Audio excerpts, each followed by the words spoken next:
কোটা সংস্কার আন্দোলনের শিক্ষার্থীদের উপর হামলা চালিয়েছেন ছাত্রলীগের নেতাকর্মীরা। হামলায় আন্দোলনকারী শিক্ষার্থীদের অনেকেই মারধরের শিকার হয়েছেন। আক্রান্ত শিক্ষার্থীদের মধ্যে ছাত্রীরাও রয়েছেন।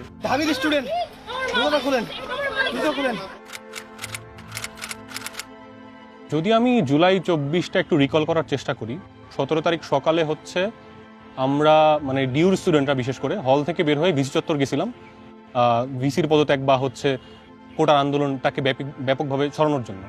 তো তখন আমরা গায়েবানা জানাজা করি এবং ওই দিনকেই পুরো ঢাকা ইউনিভার্সিটি এবং জাহাঙ্গীরনগর ইউনিভার্সিটি ক্র্যাকডাউন করা হয়।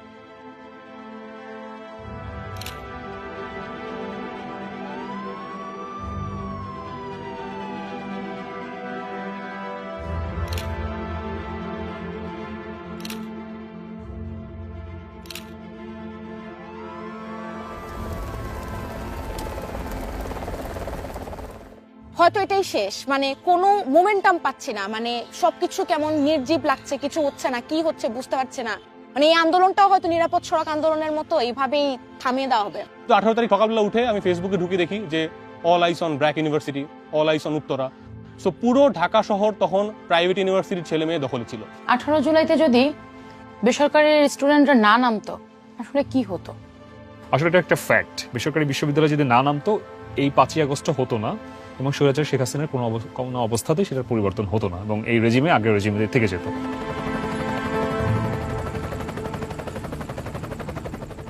কোটা সংস্কার আন্দোলনের একটা বড় পার্ট ছিল যারা পাবলিক ইউনিভার্সিটিতে পড়ে, যারা হচ্ছে মানে সরকারি চাকরি বা সরকারি চাকরির জন্য পরীক্ষা দিবে বা বিসিএস ক্যাডার হবে বা বিসিএস এর জন্য পরীক্ষা দিবে। প্রাইভেট ইউনিভার্সিটিতে এই রেশিওটা খুবই কম। যখন দেখলাম বাংলাদেশে মানুষ নির্বিচারে এভাবে মারা যাচ্ছে, আমি কিভাবে একটা মানুষ হিসাবে, আমি তো মানুষ, সবকিছুর আগে পড়ে, আমি তো মানুষ, আমি কেন ঘরে থাকবো? একজন মানুষ হিসেবে সে যখন বাংলাদেশে জন্মগ্রহণ করে তার কিন্তু এই দেশের প্রতি একটা দায়বদ্ধতা অটোমেটিকলি তৈরি হয়ে যায়। যখন এই আন্দোলনের সময় আমরা দেখতে পাচ্ছি যে আমার দেশের মানুষকে মারা হচ্ছে, আমার ভাইদেরকে মারা হচ্ছে, ঢাকা ইউনিভার্সিটি আমার বোনদের রক্তে রঞ্জিত করে দেওয়া হচ্ছে, এই সময় আসলে একজন প্রাইভেট ইউনিভার্সিটি স্টুডেন্ট বলেন আর যে কোনো সাধারণ মানুষ বলেন, তারা কিন্তু চুপ করে বসে থাকতে পারবে না। আমরা দেশের স্বার্থে নেমেছিলাম, আমরা আসলে আমাদের ভাই, আমরা আসলে প্রাইভেট পাবলিক এইভাবে করিনি, মানুষ আমাদের ভাই, দেশের নাগরিক, তাদের জন্য আমাদের নামা লাগবে। একটা মানুষ যখন একটা সত্য জিনিস নিয়ে লড়াই করতে নামে তখন তাকে দাবিয়ে দেওয়া হচ্ছে বা দাবিয়ে দেওয়ার চেষ্টা করা হচ্ছে। তো এইটা যখন আসলে ওরা বারবার চেষ্টা করছে যে না দাবাই দিই, ও কথা বলছে গলা চেপে ধরি, আমরা না তত বেশি আরো ফুয়েল পেয়েছি, আমরা আরো দ্বিগুণ শক্তিতে আসলে ঝাঁপিয়ে পড়েছি।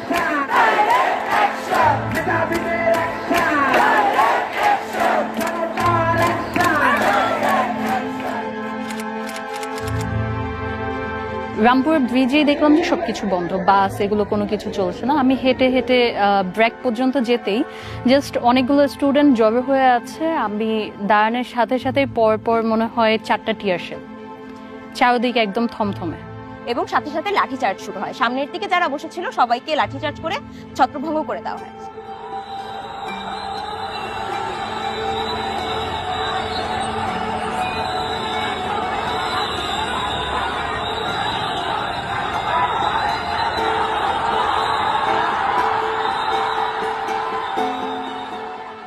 তারা হচ্ছে ওই সাউন্ড গ্রেনেড বা স্মোক গ্রেনেড থ্রো করছে, স্মোক গ্রেনেডের উপর দিয়ে তারা হচ্ছে 2টা লাঠি বাড়িয়ে দিচ্ছে। এরকম মানে প্রথমে এরকম একটা ছোট ধাওয়া পাল্টা ধাওয়া হয়েছে, এক পর্যায়ে এসে তারা হচ্ছে ফুল ফ্লেজেডলি রাবার বুলেট বলেন বা প্যালেট গান বলেন সেটা ইউজ করা শুরু করছে। কানাডিয়ান ইউনিভার্সিটি এবং ব্র্যাক ইউনিভার্সিটি কাছাকাছি, সেদিক থেকে পুলিশের ধাওয়া পাল্টা ধাওয়া আসছে এবং তারা অগোচর অকপট এরকম ফায়ার করতে করতে আসছে। পাশে কোনো লোকজন ছিল না, লোকজন দাঁড়াতেই পারবে না, তারা ফায়ার করতেছে।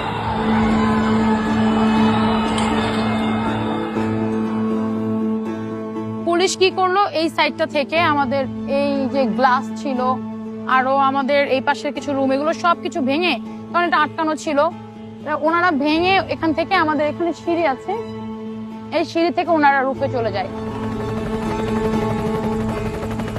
কয়েকজন কিন্তু আহত হয়েছেন।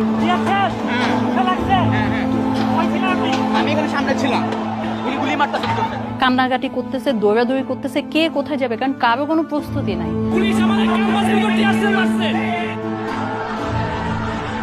ব্রাকের সামনে থেকে অনেক ছেলেপেলেরা এত আহত হয়ে গেছে, এত রক্ত, হাঁটতে পারছে না। একটা ছেলে একটা লাঠি কোন রকম রাস্তায় পেয়েছে, ওটা দিয়ে ভর দিয়ে হাঁটছে, তারপরও সে রাজপথ ছাড়ছে না।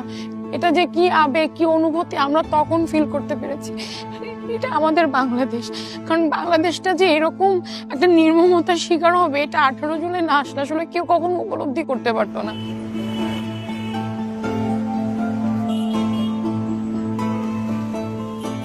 18 জুলাই উত্তরায় রীতিমতো গণহত্যা চলছে।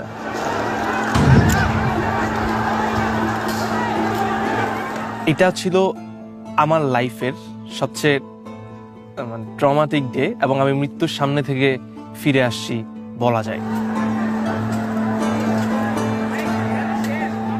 প্রাইভেট ভার্সিটি যারা আছে, নর্দার্ন, আইউবেট, মানারাত, উত্তর ইউনিভার্সিটি, আরও যতগুলো আছে, শান্তা মারিয়াম, ওয়ার্ল্ড ইউনিভার্সিটি, আমরা সবাই উত্তর আজমপুরে আমরা ব্লকেট করি।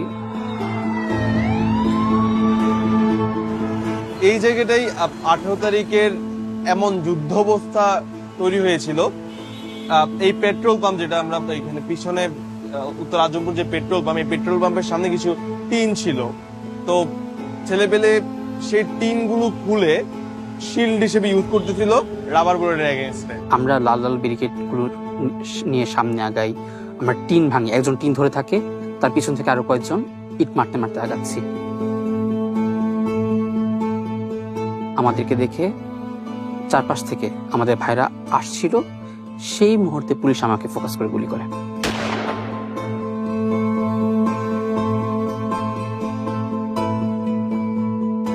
আমার কাছে মনে হচ্ছিল যে হয়তো আমার মাথায় লাগছে বা মাথার খুলি উড়ে গেছে, কারণ তখন আমি চারপাশ সব অন্ধকার দেখছিলাম। তখন মুখে হাত দিয়ে আমি বসে পড়ি, ফিল করি যে মুখ থেকে রক্ত, গরম গরম রক্ত আমার হাতে এসে লাগছে। তো তখন আমি চিলাইতে থাকি, স্লোগান দিতে থাকি। তখন এসে আমাকে রেস্কিউ করে, তারা ইট মারে থানায়, ইট মারতে মারতে আমাকে নিয়ে যায়। ফার্স্ট আমি কিছুক্ষণ হাঁটছিলাম, তারা আমাকে হেঁটে হেঁটে নিয়ে যাচ্ছিল। আমি বললাম যে ভাই আমি পারতেছি না, আমার পুরো হাতটা মনে হচ্ছে যে হাত ভেঙে গেছে। তখন তারা আমাকে কোলে নেয়। ওই সময় হচ্ছে আমি ভিক্টোরি সেন্টার দেখে।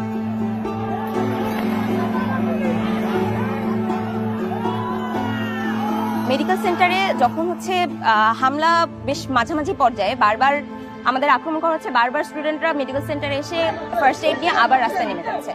তো আমরা যখন মেডিকেল সেন্টারে ঢুকি তখন আমি দেখতে পাই যে আমার সাথে যে সহযোদ্ধারা আছে সবার পুরো শরীর হচ্ছে ঝাঁঝরা হয়ে গেছে পেটাল বুলেটসে। গোলাগুলির এই খবরের একটু পরে আমরা দেখতে পাই একটা স্ট্রেচার, যেটা হচ্ছে একটা মানুষ শোয়া, এবং তার উপরে যেই ছেলেটার কাঁধে একটা পতাকা ছিল সেই পতাকাটা তার মুখের উপর দেওয়া। তো হুট করে ফোন আসলো যে ব্র্যাকের ভিতরে নাকি লাশ ঢুকছে। ব্র্যাকের অথরিটি বললো, আমি বললাম যে আমি তো দেখি নাই। তখন বললো তুমি মেডিকেল সেন্টারের সামনে যাও। যখন মেডিকেল সেন্টারের সামনে গেলাম তখন দেখলাম একটা নিথর দেহ পড়ে আছে এবং তার উপরে বাংলাদেশের পতাকা দেওয়া। তখন আমি বুঝে গেছি ওটা জিল্লুর রহমানের লাশ।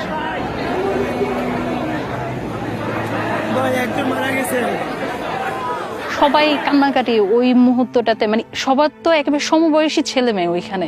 ওই অনুভূতিটা কি, মেয়েরা চিৎকার করে কাঁদতেছে যে আমার ভাইকে মেরে ফেলছে, আমার ভাইকে মেরে ফেলছে, আমরা এখানে কিভাবে থাকি। মেয়েরাও তখন চলে গেছে রাস্তায়। একটা ছেলে আসছে, মারা গেছে গুলিতে, সরি। ও জানতো না, মানে ওর বাসায় কেউ জানতো না যে ও এখানে আসছে। ও না বলে আসছে, এবং ও না বলে আসছে, ওর বাসায় জানতো না যে তার ছেলে মারা গেছে, কারণ তার ফোন থেকে না কল করা হয়েছিল। আমাদের ভার্সিটির সামনে একটা ছেলে না, দুইটা ছেলে মারা গেছে, অনেকে আহত হয়েছে, নিহত হয়েছিল দুজনের একজন আমাদের ভার্সিটির মধ্যে ফায়ার করে তাকে হত্যা করা হয়েছিল, আর একটা ছেলেকে জাস্ট মাথায় গুলিটা লেগেছে এবং তার মগজগুলো, রক্তগুলো একসাথে গলে পড়েছে, সেই স্পটে মারা গেছে, এবং তাকে হাতে হাতে সবাই ধরেও নিয়ে গিয়েছিল। তার বাসায় কেউ জানতো না যে তার ছেলে এই আন্দোলনে এসেছে এবং তার ছেলে মারা গেছে। সে বাসা থেকে বলেই আসে না। আমাদের ছেলে মেয়েরাই এইখানে, এইখানে এরাই আন্দোলন করতেছে, এই মানুষগুলোর উপরেই বুলেট চালাচ্ছে, মানে এদের জানের কি কোনো দাম নাই? শুধু ব্র্যাকের স্টুডেন্টই ছিল হাজার হাজার, ইস্ট ওয়েস্টের স্টুডেন্ট, কানাডিয়ানের স্টুডেন্ট, ওই দিকে হচ্ছে বাড্ডার দিকের এত স্টুডেন্ট, প্রতি মুহূর্তেই হচ্ছে মানে স্টুডেন্ট আসছে, তারা হচ্ছে বুলেট বের করছে, ব্যান্ডেজ করে নিয়ে যাচ্ছে, আবার আন্দোলনে চলে যাচ্ছে। ভাইয়ারাও এক একজন মানে বুলেট নিয়ে হাসতেছে, বডির বিভিন্ন জায়গায় বুলেট, রক্ত বের হচ্ছে, আমরা সূচের মতো জিনিস দিয়ে, তারপর বিভিন্ন জিনিস দিয়ে হচ্ছে বুলেটগুলো বের করে দিচ্ছিলাম, বায়োডিন দিয়ে, আবার হচ্ছে কটন দিয়ে রেখে দিচ্ছিলাম, তারা সেই অবস্থায় আবার চলে যাচ্ছে, কেউ খুঁড়ে যাচ্ছে পায়ে ওই বুলেট নিয়ে। ঢাকার যে বৃহত্তর জায়গাগুলো আছে, রামপুরা, তারপরে বাড্ডা, অন্যদিকে বসুন্ধরা, উত্তরা, মিরপুর, ধানমন্ডি, এই যে জোনগুলো আছে বেসরকারি বিশ্ববিদ্যালয়ের শিক্ষার্থীরা নিত্যদিন তেজগাঁও আছে, এই জোনগুলাকে কিন্তু আসলে একটা মানে অনেকগুলো ডট হিসাবে যদি আমরা ধরি, এই ডট গুলাকে আসলে পুশআপ কানেক্ট করেছে। সত্যি কথা বলতে আমার কাছে মনে হয় প্রাইভেট ইউনিভার্সিটির স্টুডেন্টরা শুধুমাত্র 18 জুলাই থেকে না, মানে আমি আমার ব্যক্তিগত অভিজ্ঞতা থেকে যেটা দেখেছি, জাহাঙ্গীরনগর বিশ্ববিদ্যালয়ে যখন 14, 15 এবং 17 তারিখ 3 দিনই হচ্ছে আমরা ভয়াবহ আক্রমণের শিকার হই, কিন্তু 15 তারিখের যে রাতের বেলা যে আক্রমণটা, যেটা লাইভ সামাজিক যোগাযোগ মাধ্যমে সবাই দেখতে পেয়েছে, তো 16 তারিখ আসলে জাহাঙ্গীরনগর বিশ্ববিদ্যালয়ে বিশাল বড় একটা জনস্রোত নামে, এবং এই জনস্রোতের আমি বলবো 60% ছিল আমাদের ক্যাম্পাসের বাইরের শিক্ষার্থীরা, অর্থাৎ বিভিন্ন প্রাইভেট বিশ্ববিদ্যালয়ের শিক্ষার্থীরা। আমাদের পাশেই ড্যাফোডিল ইন্টারন্যাশনাল ইউনিভার্সিটি আছে, উত্তরা ইউনিভার্সিটি আছে, গণ বিশ্ববিদ্যালয় আছে, এই ধরনের বিভিন্ন প্রাইভেট বিশ্ববিদ্যালয়ের শিক্ষার্থীরা কিন্তু একদম শুরু থেকে, অর্থাৎ যখন থেকে আমাদের উপর হামলা হলো তখন থেকেই তারা আমাদের পাশে একদম সশরীরে, অনলাইনে সমর্থন তো আছে কিন্তু একদম সশরীরে তারা আমাদের সাথে এসে দাঁড়িয়েছিলেন। জাহাঙ্গীরনগর ইউনিভার্সিটি বলতেছিল যে ওদের সবকিছু বন্ধ করে দিচ্ছে, লাইট বন্ধ করে দিচ্ছে, ছাত্রলীগ পুলিশ অত্যাচার করতেছে, গুলি চালাচ্ছে, কেউ বের হতে পারছে না। তখন আমাদের এই ড্যাফোডিল ইন্টারন্যাশনাল ইউনিভার্সিটি থেকে আমরা প্রায় অনেক স্টুডেন্ট, প্রায় কয়েক হাজার স্টুডেন্ট তাদের ওখানে যায়, এখান থেকে কিন্তু অনেক দূরে ড্যাফোডিল, সেখানে যাই তাদেরকে উদ্ধার করার জন্য। এটা আমাকে অনেক আন্দোলন কেন্দ্রিক অনেক স্পেয়ার যোগায় যে হ্যাঁ আমরা হয়তো বা কিছু না করতে হলে এটা করছি, অন্তত আমাদের এক পাবলিকান ভাইদের সহযোগিতা করছে। একটা ছেলের হাতের এখানে গুলি লাগছিল, ওই ওই ওই ছাত্রলীগের ছেলে পেলেদেরই গুলিতে, ওর এখানকার হাড়টা ফেটে বাইরে বের হয়ে আসে। ডাক্তার হচ্ছে দূর থেকে মানে ওর যে এখানে মাসলে যে ইনজেক্ট করবে অ্যানেস্থেসিয়া, এটা দেওয়ার একটু ওয়ে ছিল না, মানে মাসলটা খুলে মানে ঝুলে আছে এখানে, আর সাদা হাড়টা বের হয়েছে, হাড়টা ফেটে গেছে। মহিলা যে ডাক্তার ছিল উনি কানতেছে আর দূর থেকে এভাবে স্প্রে করতেছে অ্যানেস্থেসিয়াটা, এরকম একটা অবস্থা। তো আমি ওনাকে নিয়ে গেলাম যে ম্যাম এই কিছু করা যায় কিনা, কিছু একটা দেন, বেঁধে দিই অন্তত। বুলেট তো আর বের করার ওয়ে নাই ওই সময়। তো ওই মহিলা ডাক্তার উনি আমাকে একটা গজ দিয়ে বললো যে বাবা তুমি হচ্ছে প্রেস করে ধরে রাখো, অনেক বেশি চাপ দিবা। আমি চাপ দিতে গেছি যে ব্যথা দেখে চিল্লাচ্ছিল যে ব্যথা পাচ্ছে, তো বলছে তুমি যত বেশি ব্যথা পাক সমস্যা না, তুমি চেপে ধরে রাখো। তা আমার এই যে আঙ্গুলের এই 3টা ফাঁক দিয়ে হচ্ছে গরম গরম রক্ত চুয়ে পড়তেছিল, মানে দেখতেছিলাম যে ব্লিডিং হচ্ছে, মানে আমি একটু জোরে প্রেস করলে দেখি যে আরো ব্লিডিং হচ্ছে, ওয়ে ছিল না, ব্লিডিং বন্ধ করার ওয়ে নাই, হাত দিয়ে রক্ত বের হচ্ছে। একটু পরে দেখি যে কথা বলতেছে না, আমি হচ্ছে ওর হচ্ছে মুখে এভাবে ধরে মারতেছিলাম যে এই তোমার নাম কি, কথা বলো, চোখ খোলো, no response, he was dead. ওই একই দিনে 5 থেকে 6 জনকে আমরা রাস্তায় সরায় রাখছি, ডেড বডি।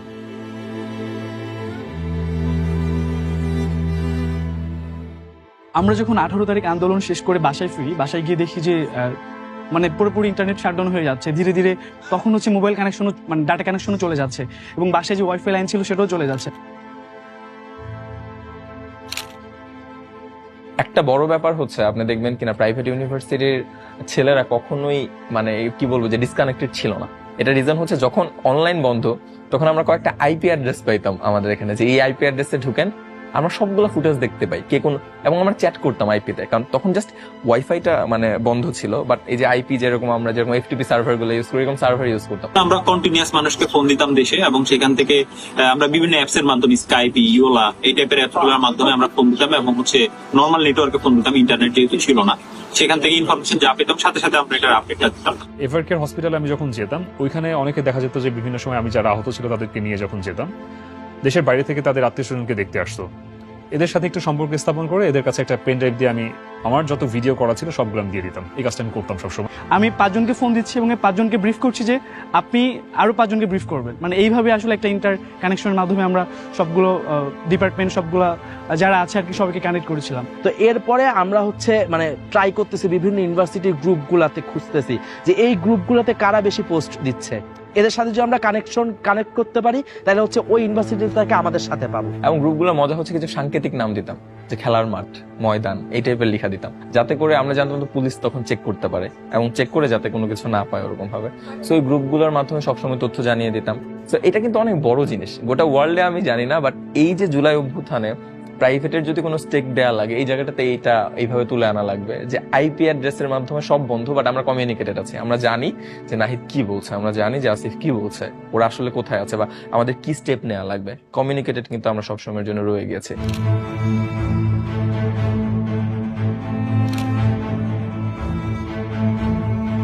তোমার মনে আছে আমি যখন রাতে হলে ফিরি এবং আমার হলে থাকা এক বন্ধুকে আমি জিজ্ঞেস করছিলাম যে আজকে সারাদিনের কি আপডেট, মানে ও কাঁদতে কাঁদতে আমাকে সবগুলো ফুটেজ দেখালো যে ব্র্যাক বিশ্ববিদ্যালয়ে কিভাবে হচ্ছে পুলিশ ঢুকে গুলি করছে, কিভাবে হচ্ছে হেলিকপ্টারে করে নিয়ে যেতে হচ্ছে। আমি বলবো দা ব্রেভারি, মানে যে সাহস আমরাও দেখাতে পারি নাই তখন, তারা পুলিশের সামনে দাঁড়িয়ে মানে পুলিশকে হচ্ছে একদম প্রতিহত করছে। এবং আমরা দেখছি যে ছাত্রলীগকে, যুবলীগকে প্রতিহত করছে ওই জায়গায় দাঁড়িয়ে সবাই, ছেলে মেয়ে সব শিক্ষার্থীরা। তো সেই কারেজটা যদি না থাকতো, সেই সাহসটা যদি আমরা না পাইতাম, এবং ওইটা জানার পরে, ফুটেজগুলো দেখার পরে আমার কাছে মনে হয়েছে যে আন্দোলন থামানো যাবে না।